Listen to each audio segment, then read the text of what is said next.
Hello guys, welcome back to my channel, my brotherku. Jumpa lagi sama saya, siapa lagi kalau bukan John Itung. Nah, di kesempatan kali ini saya membuat video yang saya kasih judul memastikan kalau touchscreen memang sudah rusak. Ini HP Vivo V20 SE. Nah, ini guys kondisinya masuk ke counter kami, touchscreennya itu nggak bisa disentuh, nggak berfungsi, cuma angka 9 seperti itu pun kadang delay itu ya. Nah, kata si yang punya HP ini, HP-nya ini habis jatuh, terhempas dan jatuh bagian belakang ke lantai agak tinggi. Nah, pas diambil HP-nya, pas mau digunakan gitu kan, oh sudah touchscreen-nya nggak berfungsi seperti ini, sehingga orangnya membawa ke counter kami untuk minta cekkan dulu. Nah, baiklah, di sini kita akan pastikan dulu apakah memang touchscreen-nya ini benar-benar rusak, apa masih bisa diperbaiki gitu kan. Nah, ini saya coba menyentuh, cuma angka 9 yang berfungsi, angka yang lainnya nggak berfungsi, itu pun angka 9-nya kadang mau kadang enggak. Dan ini saya mencoba membuka layar kunci atau kunci layarnya itu nggak bisa ya, nggak bisa. Jadi di sini kita akan memastikan apakah ini memang sudah rusak, apakah masih bisa dipakai gitu kan. Nah, caranya untuk memastikan, ini versi saya ya. Beda orang beda-beda cara ya, mungkin caraku ini seperti ini dan mungkin ini juga bisa dijadikan referensi ya kayak gitu kan. Nah, oke, di sini kita akan mencoba menekan tombol restartnya dulu. Artinya kita akan mematikan paksa HP-nya ini. Nah, biasanya kalau hal ini terjadi karena error pada program, nah ketika kita matikan kemudian hidupkan lagi, ini akan bisa. Maka dari itu sebelum kita bongkar HP-nya, kita akan mencoba menekan tombol yang saya kasih nama sendiri, yaitu tombol restart. Dan untuk HP Vivo ini, terkhusus untuk Vivo V20 SE ini, nah tombol restartnya adalah volume atas, volume bawah, plus power, ditekan dan ditahan. Nah, ini kita mau matikan daya aja kagak bisa ya, nggak bisa tuh, nggak bisa disentuh. Bagaimana dayanya mau dimatikan? Nah, ditekan tombol on off terus itu nggak juga akan mati HP-nya. Nah, cara untuk mematikannya, tekan tombol volume atas, volume bawah, plus power, ditekan dan ditahan secara bersamaan, dia akan mati ya, dimatikan secara paksa. Ini aman, ini bukan reset, ini tidak menghapus data. Fitur ini memang diperuntukkan apabila HP kita terjadinya error pada program. Dan bahkan di video yang lalu-lalu saya udah membahas tentang tombol restart ini ya. Nanti linknya aku taruh di deskripsi, dari 5 brand terkenal, Oppo, Vivo, Samsung, Xiaomi, Realme, semuanya memiliki tombol restart itu beda-beda.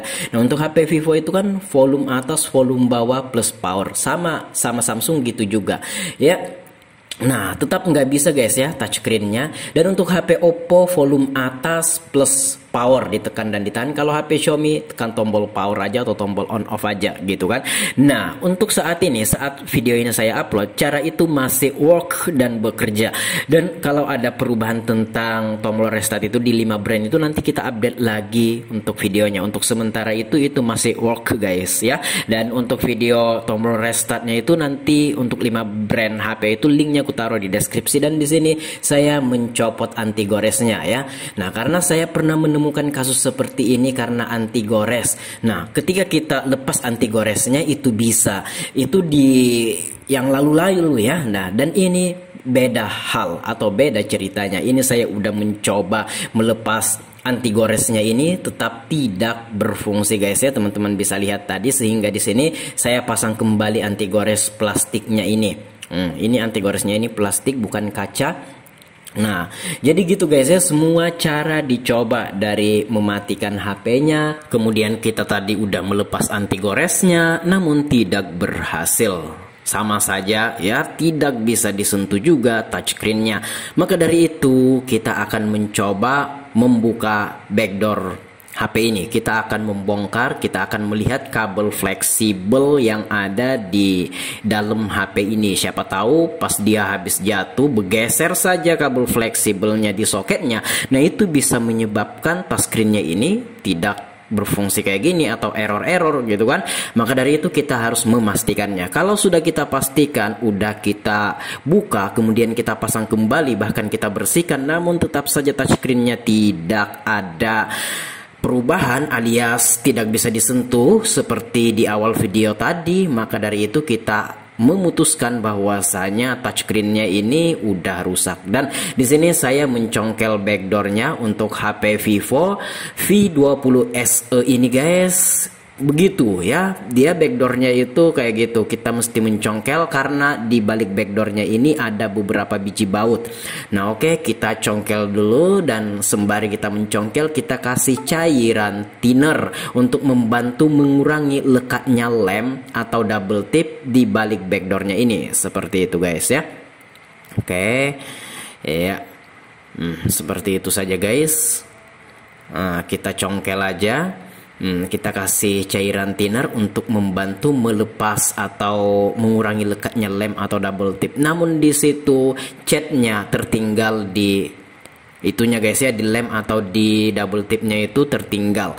Nah karena untuk double tipnya itu lumayan kuat, dan untuk catnya itu untuk Vivo V20 berada di belakang backdoornya ini. Tapi nggak apa-apa guys ya, begitu kita pasang lagi nanti, intinya nggak usah diganggu, itu tidak begitu kentara. Nah di sini bautnya itu masih segel ya, bautnya ini masih segel. Coba kita buka dulu aja bautnya ini, kita akan melihat ke dalam, dan saya percepat video ini untuk mempersingkat durasi yang ada guys ya. Oke, kita buka dulu baut-bautnya ini, ada beberapa biji baut bang ya. Oke,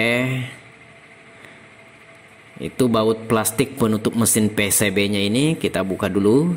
Nah disitulah letak soket-soketnya, kabel fleksibelnya gitu kan. Oke. Nah bagian bawahnya lagi bautnya kita buka bang. Ada beberapa biji baut ya, saya percepat video ini, persingkat durasi yang ada. Oke, nyaris terbuka semua tuh bautnya guys. Nah bagian bawah ini, dan kita akan melepas plastik di frame atau tulang tengah yang lengket ke frame atau tulang tengah yang bagian pinggir ini. Nah itu, oh di situ ada SIM tray-nya, kita cucuk dulu SIM tray-nya, kita keluarkan SIM tray-nya guys ya. Oke, kita congkel. Bisa ndak pakai kuku? Kalau nggak bisa pakai kuku, kita gunakan alat congkel LCD touchscreen yang tipis, yang fleksibel seperti ini. Oke, nah oke, dan itu nyaris kebuka. Oke guys, oke, udah ternganga tuh bagian bawahnya. Ya, bagian atasnya lagi, dan ini memang agak sedikit butuh kesabaran karena belum pernah dibuka, dan ya karena saya percepat videonya kelihatannya cepet guys ya, padahal di sini ini agak lambat gitu kan. Nah oke, kita buka dulu plastik penutup mesin PCB bagian atas ini. Oke guys, tuh pelan-pelan aja, jangan dipaksa kalau tidak mau dicari celahnya ya, seperti itu, jangan dipaksa. Oke, dan akhirnya bisa. Nah, ternyata di situ ada double tip guys ya, di kaleng penutup IC-nya itu yang lengket ke plastik penutup mesin PCB-nya itu. Kabel fleksibel baterainya sudah saya buka, dan ya itu plastik penutup konektor charger sekaligus buzzer atau speaker musik atau ya speaker suara, speaker gede udah kita buka ya. Dan kita buka lagi itu kabel fleksibelnya di soket konektor chargernya ini. Kita buka semua ya, kita buka semua kabel fleksibel yang ada di soketnya ini. Ini akan kita bersihkan total ya, semuanya akan kita bersihkan guys. Kita akan bersihkan pakai cairan thinner ya.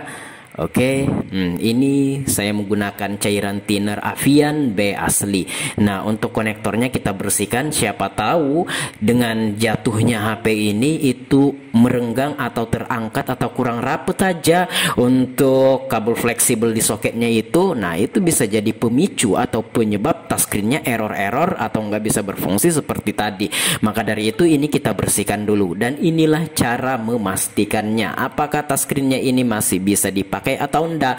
Nah, kalau seandainya ini kita pasang kembali kabel fleksibelnya ini ke soketnya ini, namun touchscreen-nya tetap tidak mau berfungsi atau tidak mau disentuh gitu kan. Nah, berarti mungkin ada jalur pada touchscreen yang putus akibat jatuhnya HP ini, karena begitu HP jatuh terbentur sehingga mungkin jalurnya ada putus gitu kan, dan nggak berfungsi touchscreen-nya. Kalau sudah seperti itu ya itu nggak bisa guys ya, mesti kita menggantinya dengan yang baru. Oke, dan HP-nya sudah saya bongkar, kita diamkan seperti ini untuk menunggu tinernya ini kering. Dan untuk pengeringannya tidak sampai 1 menit. Untuk tiner Avian B asli ini cepet aja untuk pengeringannya. Dan ya, karena juga saya percepat video ini, kelihatannya cepat. Itu kurang lebih 1 menit atau kurang 1 menit 50 detikan udah pada kering tuh ya untuk cairan tinernya. Dan saya mencoba mengonkan atau menghidupkan HP-nya ini guys. Nah, HP-nya sudah hidup, tulisannya Vivo. Kita percepat aja videonya, persingkat durasi supaya bisa cepet ketampilan menunya ya. Nah, mudah-mudahan ini bisa. Dan ternyata tetap tidak mau disentuh. Dan inilah cara terakhir kita untuk memastikan bahwasanya touchscreen-nya ini memang benar-benar nggak bisa dipergunakan lagi sebagaimana mestinya. Sehingga saya bilang ke orang yang punya HP ini, touchscreen-nya ini sudah rusak dan mengharuskan untuk diganti guys ya. Nah, begitulah cara kita untuk memastikan touchscreen itu masih bisa digunakan apa enggak, masih bisa berfungsi atau enggak. Yang pertama saya matikan dengan cara menekan tombol restart. Dan untuk merek yang lain, HP yang lain, nanti linknya aku taruh di deskripsi untuk tombol restartnya itu, karena saya udah membuat video tentang tombol restart di 5 brand terkenal seperti HP Oppo, Vivo, Samsung, Xiaomi, Realme. Nanti linknya aku taruh di deskripsi ya. Nah, kita telah mematikan HP-nya ini, menekan tombol restartnya, kemudian kita udah melepas anti goresnya, tetap nggak mau. Bahkan kita sudah membongkar, membersihkan soket, kabel fleksibelnya juga sudah kita bersihkan. Namun tetap saja guys, ini tidak membuahkan hasil dan tidak merubah keadaan ya. Tetap saja touchscreen-nya ini tidak berfungsi, tidak mau disentuh. Oleh karenanya di sini kita kembalikan apa yang kita lepas tadi, semua baut kita pasang, dan kita akan bilang sama yang punya HP ini kalau touchscreen-nya menurut pengecekan saya itu udah nggak bisa digunakan dan mengharuskan untuk diganti. Nah, apakah pelanggannya ini mau untuk diganti? Ya, belum tentu, karena biayanya lumayan juga guys ya untuk di daerahku ini. Dan ini akan kita konfirmasi dulu kepada pelanggan terkait biaya. Kalau dia setuju dan kita konfirmasi gitu kan, dan kalau sudah ACC barulah kita orderkan. By the way, stokku lagi nggak ada. Nah, ini kalau orangnya setuju kita akan orderkan gitu kan, namun menunggu beberapa hari untuk sampai LCD-nya ini ke daerahku. Saya tinggal di Berau, Kalimantan Timur, sementara toko spare part itu yang tempat saya order kebanyakan di Jawa guys ya, di Jambi, di Jakarta gitu kan. Nah, butuh waktu beberapa hari. Kalau pelanggannya mau diganti dengan biaya yang kita kasihkan dan juga dengan estimasi waktu sesuai dengan ekspedisi sampai ke sini beberapa hari, kalau pelanggannya setuju, nah ini akan kita orderkan. Nah, untuk sementara hasilnya udah ketahuan bahwasanya touchscreen-nya tidak bisa, tetap tidak berfungsi. Dan untuk catnya yang lepas tadi karena double tipnya terlalu kuat, dan ketika kita pasang gitu dan tidak kita ganggu dan tidak terlalu kentara guys ya, nggak apa-apa itu. Ada kan yang lepas tadi beberapa. Nah, ini tidak saya lem dulu aja karena untuk double tip yang lamanya ini masih kuat guys ya, karena baru sekali dilepas, ini masih layak pakai. Dan juga kalau mau diganti LCD touchscreen-nya ini kita tidak repot-repot lagi, karena kalau dilem ini akan terlalu kuat gitu kan.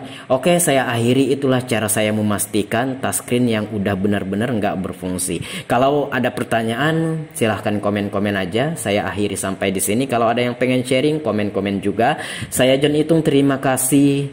Saya akhiri sampai di sini. See you the next video my brotherku.